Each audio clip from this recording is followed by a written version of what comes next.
Hello বন্ধুরা, আজকে তোমাদের জন্য আমি একটি চমৎকার অ্যাকশনে ভরপুর মুভি এক্সপ্লেইন করতে যাচ্ছি। শাহেদ কাপুরের কঠিন অ্যাকশনের সাথে আরও একটি সুন্দর সিনেমা মানি দেবা। এই সিনেমাটির মুক্তি পাওয়ার সাথে সাথে চারদিকে একদম হইচই ফেলে দিয়েছে, কেননা এইবার শাহেদ কাপুরকে একদম ভিন্ন রূপে দেখা গিয়েছে। শাহেদ কাপুরকে এই সিনেমায় একদমই আক্রমণাত্মক দেখা গিয়েছে, যা এর আগে কোনো সিনেমাতেই এমন দেখা যায়নি। এই সিনেমাটা মুম্বাই পুলিশের উপর কিছুটা উপলব্ধি করে বানানো হয়েছে। আজকের ভিডিওতে আমি এই সিনেমার সকল আকর্ষণীয় কাহিনীগুলো আপনাদের সামনে তুলে ধরব। তো দেরি না করে শুরু করা যাক আজকের মুভি এক্সপ্লেন। ও আরও একটি বিষয়, আপনি যদি আমার চ্যানেলের নতুন হয়ে থাকেন তাহলে অবশ্যই সাবস্ক্রাইব করে পাশে থাকা বেল আইকনটি অল করে দিন। তো সিনেমার শুরুতে আমরা দেখতে পারি শাহেদ কাপুর মানে দেবাকে, যে ফোনে কথা বলতে বলতে বাইকে করে যাচ্ছিল। দেবা ফোনে বলতে থাকে সে কেস সলভ করে ফেলেছে, কিন্তু তারই মধ্যে হঠাৎ করে তার অ্যাক্সিডেন্ট হয়ে যায়। এরপর তাকে হসপিটালে দেখানো হয়, যেখানে ডিসিপি ফারহান তার সাথে দেখা করতে আসে। আর দেবাকে জিজ্ঞেস করতে থাকে, বল তুই এমন কি জেনে গিয়েছিস যে কেস সলভ করে ফেলেছিস? কিন্তু দুঃখের বিষয়টা ছিল যে দেবা তার স্মৃতিশক্তি হারিয়ে ফেলেছিল, আর তার এখন আর কিছুই মনে ছিল না। তার তো এটাও মনে থাকে না যে সে কে। তো দেবার অতীতের কাহিনী জানানোর জন্য কাহিনী ফ্ল্যাশব্যাকে চলে যায়, যেখানে দেবার বন্ধু ফারহানের বিয়ে হতে থাকে। আর দেবা অনেক খুশি ছিল, কারণ ফারহান যাকে বিয়ে করছে সে দেবার একমাত্র আপন বোন ছিল। কিন্তু এখানে দেবা তার কনস্টেবল এর কাছে প্রভাত যাদবের ব্যাপারে কিছু জিজ্ঞেস করতে থাকে। এখন এই প্রভাত যাদবকে এটা জানার জন্য আপনাদেরকে কিছুটা অপেক্ষা করতে হবে। আর এখানেই এন্ট্রি হয় পূজা হেগডের মানি দিয়ার, যে ওই কনস্টেবলেরই মেয়ে। এখন এই প্রভাত যাদবকে ধরার জন্য রোহান কিছু পুলিশ কনস্টেবলদের সাথে নিয়ে রোড ব্লক করে রাখে। আর সেখানে একজন নেতা মানে আফতের এন্ট্রি হয়, যে কিনা নিজের গাড়ি চেকিং করতে দেওয়াতে মানা করে। পরে আফতে চেকিংয়ের কথা শুনে ওই পুলিশগুলোর উপর হাসতে থাকে, আর রোহানকে বলতে থাকে যদি গাড়ির চেক করার এতই চুলকানি থাকে তাহলে আমার বাড়ি থেকে আমার গাড়ি নিয়ে এসো। এরপরে আফতে তার সব গাড়ি চেক করতে না দিয়েই নিয়ে যায়, কিন্তু এইসব দেবা দূর থেকে দেখে নে। আর এখানে আমরা জানতে পারি দেবা রোহানের বন্ধু। আর আপনারা তো জানেনই আমাদের দেবা উল্টো মস্তিষ্কের লোক। এর জন্য দেবা রোহানকে নিয়ে আফতের বাসায় পৌঁছে যায় চাবি নেওয়ার জন্য। এখানে দেবা চাবি নেওয়ার জন্য প্রথমে রোহানকেই পাঠিয়েছিল, কিন্তু পরে সে বুঝতে পারে রোহানকে দিয়ে হবে না, এজন্য পরে সে নিজেই ঘরের ভেতরে ঢুকে যায় এবং যেই তার সামনে আসতে থাকে তাকেই সে কঠিনভাবে মারতে থাকে। এদিকে আফতে তার বউ সুনিতার জন্মদিন পালন করতেছিল, যেখানে গিয়ে দেবা সব পণ্ড করে দেয় এবং আফতেকে ধমকিয়ে তার গাড়ির চাবি নিয়ে আসে। এরপর এই বিষয়টি নিয়ে থানায় এক বিশাল কাণ্ড ঘটে যায়, কারণ এইসব কাহিনী মন্ত্রীদের কাছে পর্যন্ত পৌঁছে গিয়েছিল। কিন্তু এখানে ডিসিপি ছিল ফারহান, যে কিনা দেবার বোন জামাই, যার ফলে দেবার বিরুদ্ধে কোনো অ্যাকশন নেওয়া হয় না। তবে দেবার এসব কাণ্ড পত্রিকায় ছেপে গিয়েছিল। এখানে দেবার ইমেজ খারাপ হওয়ায় সে ওই প্রিন্টিং প্রেসে চলে যায়, যে এই খবরটি ছাপিয়েছিল। কিন্তু এখানে দেবা জানতে পারে এই খবরটি ছাপানোর পেছনে আর কেউই নয়, দিয়া রয়েছে। এটা দেখে দেবা তাকে বলে, তোমার আমার ব্যাপারে যা লিখতে মন চায় লেখো, কিন্তু ফারহানের ব্যাপারে লিখো না, কারণ সে একজন সৎ অফিসার। এরপরে পুলিশ প্রভাতের আস্তানায় রেড দিতে যায়, কিন্তু প্রভাত অনেক চালাক ছিল। সে ওইখানে একটি বোম ব্লাস্ট করিয়ে দেয়, যার ফলে অনেক লোক আহত হয় এবং 2 জন পুলিশ মারা যায়। এই ব্লাস্টে দিয়ার বাবাও আহত হয়। এটার ব্যাপারে দিয়া দেবাকে বলতে থাকে তার বাবা আর কখনো হাঁটতে পারবে না। এরপরে একটি সিনে রোহানের বাবা রোহানের উপর রাগ করতে থাকে, কেননা এই ব্লাস্টের পর তিনি চাইতেন যে রোহান যেন দেবার থেকে দূরে থাকে। আর রোহানের বাবা রোহানের চাকরির জন্য যে তাকে ওইরকম একটা সম্মান করত না। এরপরে আবার পুলিশ প্রভাতের ব্যাপারে একটি লিড পায়, তো পুলিশ পুনরায় তার সন্ধানে বের হয়। কিন্তু এইবার দেবা পুরো সতর্ক ছিল। এখন একটি ড্রোনের সাহায্যে প্রভাতকে দেখে ফেলে, কিন্তু প্রভাতের লোকজনও ওই ড্রোনটি দেখে ফেলেছিল। ড্রোনটি দেখার সাথে সাথে প্রভাত গুলি করে ড্রোনটি ধ্বংস করে ফেলে। এরপরে এখানের দৃশ্য দেখার মতন ছিল, কেননা এখানে যত লোক সাধারণ মানুষের বেশে ঘুরতেছিল তারা সবাই আসলে প্রভাতের লোক ছিল, এবং তারা পুলিশদের উপর হামলা করে দেয়। এরা কারো উপরে গরম পানি মেরে দেয়, তো কাউকে ঘরের ভিতর ঢুকিয়ে মারতে থাকে। পুলিশের লোকজন এখানে বিভ্রান্ত হয়ে পড়ে। আর প্রভাত এবারও বোম ব্লাস্ট করে যেতেই ছিল, কিন্তু সেই সময় রোহান তাকে দেখে ফেলে। তারপরে সে প্রভাতের পিছু করতে থাকে।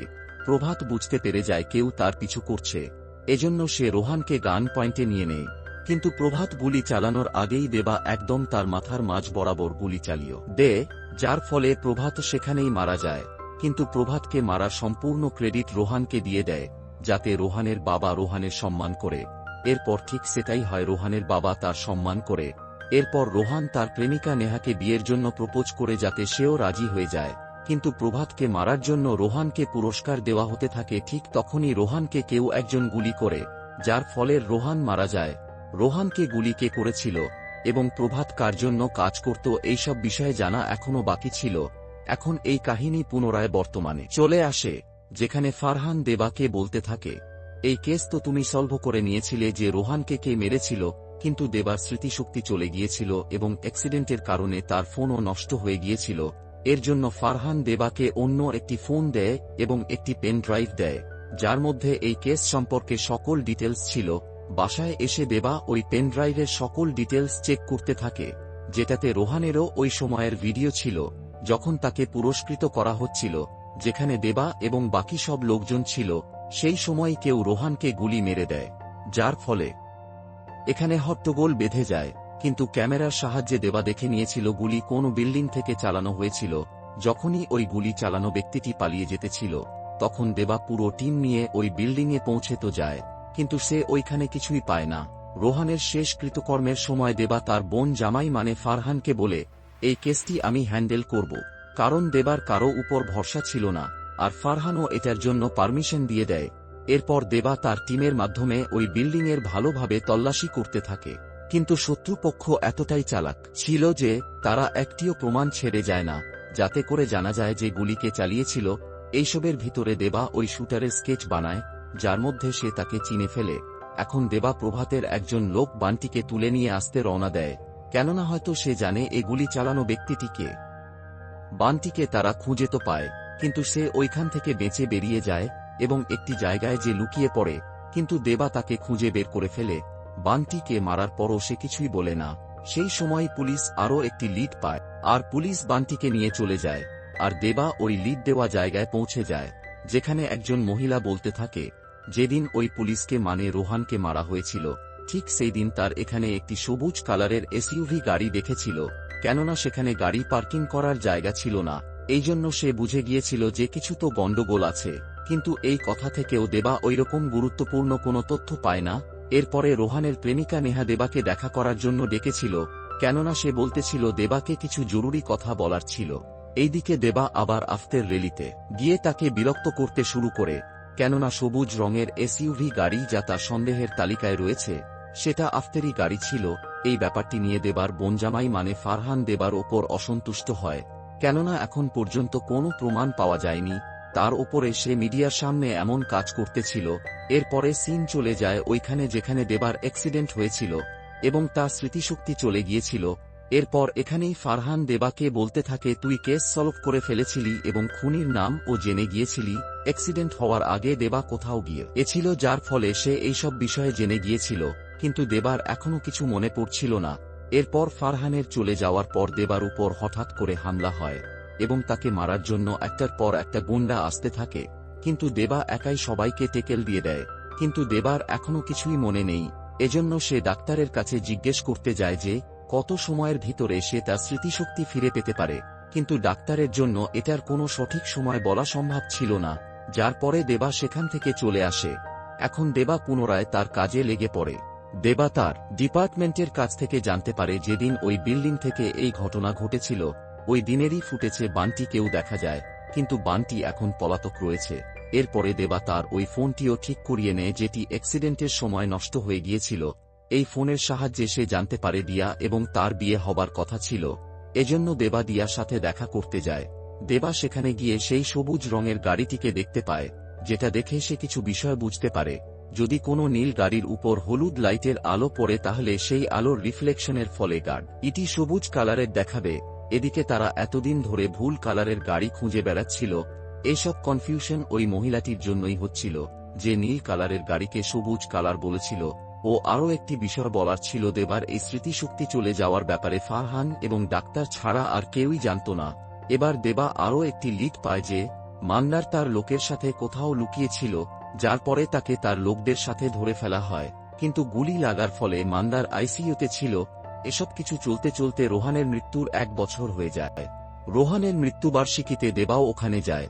এখানে রোহানের গার্লফ্রেন্ড দেবাকে বলে, অ্যাক্সিডেন্টের আগের কাহিনী তুমি কাউকে বলনি, এর জন্য ধন্যবাদ। পরে দেবা ওই কথাটাই জানার জন্য রোহানের গার্লফ্রেন্ড নেহাকে দেখা করার জন্য ডাকে। এখানে যখন সে নেহার ফোন চেক করে তখন সে দেখে তার ফোনে রোহানের একটি ভিডিও আছে। রোহান সেই ভিডিওতে বলতে থাকে প্রভাতকে আমি না দেবা মেরেছে আর দেবাই এই পুরস্কারের যোগ্য।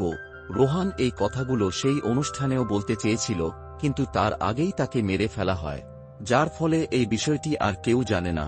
তাই রোহানের গার্লফ্রেন্ড দেবাকে বলে, তুমি অ্যাক্সিডেন্টের আগের এই বিষয়টি যে কাউকে বলনি তার জন্য তোমাকে ধন্যবাদ, কারণ তা না হলে রোহানকে দেওয়া পুরস্কার তারা ফেরত নিয়ে নিত। এরপরে জেলের একজন অপরাধী যে একজন শুটার ছিল তাকে ডাকা হয়, যাতে সে রোহানের মার্ডার কেসটি সমাধান করতে সাহায্য করে। যখন এই কয়েদিটি রোহানের সেই অনুষ্ঠানের ভিডিওটি পুনরায় দেখে তখন সে বলে, যখন রোহান একদম খোলামেলা জায়গায় ছিল তখন শুটার কেন গুলি চালালো না। তারপর তারা ওই বিল্ডিংটিতেও যায় যেটিতে দেবা ওই শুটারকে দেখেছিল। কয়েদি বলে, এত দূর থেকে কাউকে শুট করা সম্ভব নয়, কারণ বাতাসের চাপের কারণে দূরত্ব বেশি হওয়ায় গুলির দিশা বদলে যাবে। তারপর কয়েদি বলে, আমি যদি হতাম তাহলে আমি ওই সামনের বিল্ডিং থেকে গুলি চালাতাম। তারপর টিম ওই বিল্ডিংটিতেও যায়, যেখানে কয়েদি বলে, শুট করার জন্য এটি একদম পারফেক্ট জায়গা। তারা এটাও জানতে পারে শুটার গুলি চালানোর জন্য টাইমার গান ব্যবহার করেছিল, যেটা সে দূরে কোথাও বসে অপারেট করেছিল, মানে যেখান থেকে গুলি চলেছিল সেখানে শুটারের থাকার কোনো প্রয়োজনই ছিল না। কেসটা এত দীর্ঘ সময় হয়ে গেছিল যে দেবাকে এই কেস থেকে সরিয়ে দেওয়া হয়, কেননা দেবার টিমও জেনে গিয়েছিল যে তার স্মৃতিশক্তি চলে গিয়েছে, যার ফলে সে এই কেসটি হ্যান্ডেল করতে পারছে না। এরপর দেবা জানতে পারে সে যেই গাড়িটি খুঁজছিল সেটি রোহানের মার্ডারের আগের দিন পর্যন্ত পুলিশ স্টেশনেই ছিল, কিন্তু কেউ গাড়িটি চুরি করে ব্যবহার করে ধ্বংস করে দিয়েছিল। কেস থেকে সরিয়ে দেওয়ার পরও দেবা রোহানের কেসের সাথে সম্পর্কিত সকল ফাইল চেক করে, যা থেকে দেবা বেশ কয়েকটি ব্যাপার একদম পরিষ্কার ভাব বুঝতে পারে, এবং তার ভেতরে মান্দারেরও জ্ঞান ফিরে আসে যে পালানোর সময় পুলিশ তাকে গুলি মেরেছিল। দেবা মান্দারের কাছ থেকে এই তথ্য বের করে নেয় যে তাদের ডিপার্টমেন্টেই বুল নামে একজন লোক আছে, যে প্রভাতকে তাদের সকল পরিকল্পনার টিপ দিত, যার ফলে প্রভাত বারবার বেঁচে যেত। প্রভাত তো আগে মারা গিয়েছিল, কিন্তু পুলিশ তখনই তার ফোন পেয়ে গিয়েছিল। তাই দেবা প্রভাতের ফোনের ডিটেলস পেতে ফরেনসিক ডিপার্টমেন্টের কাছে যায়। দেবা সেখান থেকে জানতে পারে এই ফোনের সিম বিহারের কোনো রবি লাল সিং এর নামে রেজিস্টার করা, আর এই ব্যক্তি অনেক আগেই মারা গিয়েছে। তাই তার আইডি ব্যবহার করে কেউ এই সিমটি ব্যবহার করেছিল, আর এই সিমে একটি নাম্বার বুল নামে সেট করা আছে, যে রেড পড়ার আগেই প্রভাতকে কল করে সব জানিয়ে দিত। এর জন্য যত কল ওই সিমে এসেছিল বা গিয়েছিল সব ডিটেলস দেবা নিয়ে নেয়।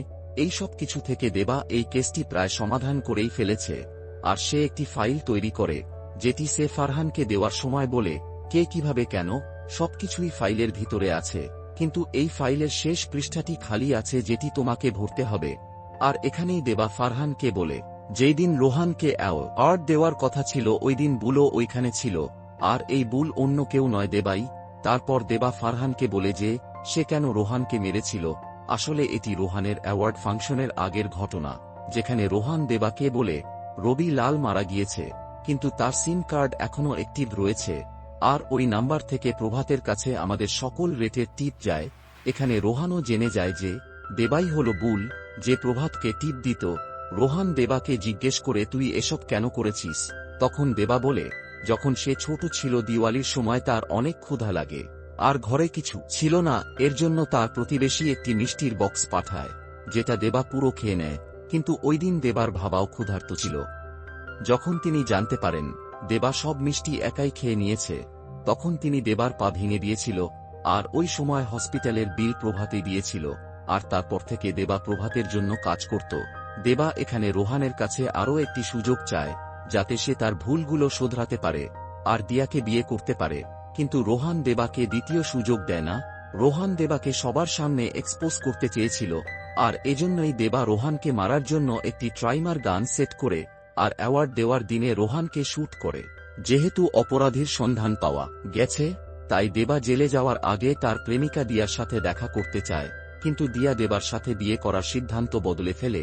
তারপরে 6 মাস পরে জেলের সিন দেখানো হয়, যেখানে পুলিশের সাথে সকল কয়েদিদের মারামারি লাগে, আর পুলিশদের বাঁচানোর জন্য দেবা ওই কয়েদিদের মারতে থাকে, যার মাধ্যমে আমরা বুঝতে পারি এই সিনেমার আরও একটি পর্ব আসতে চলেছে, এবং এরই সাথে প্রথম পর্বের সমাপ্তি ঘটে।